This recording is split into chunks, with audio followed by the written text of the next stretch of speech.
अस्सलाम वालेकुम। हेलो, कैसे हैं दोस्तों।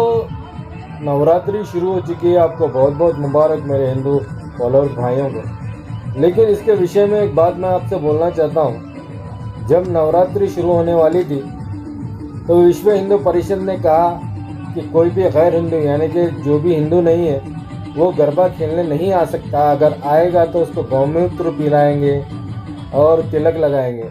ठीक है भाई, ये आप लोगों की आस्था का विषय है, इसके बारे में मैं कुछ नहीं बोलूँगा, कदर करता हूँ इसकी। लेकिन मैं तुमसे ये पूछना चाहता हूँ, ये जो नीचे वीडियो चल रहा है गरबा का, इसमें दूसरों के मज़हब की आस्था को ठेस पहुँचाने का हक तुमको किसने दिया?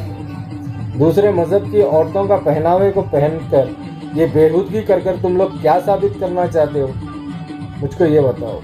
और दोस्तों, आप लोग ये बताइए कमेंट में, क्या ये लोग सही कर रहे हैं कि गलत कर रहे हैं। अस्सलाम वालेकुम, जय हिंद।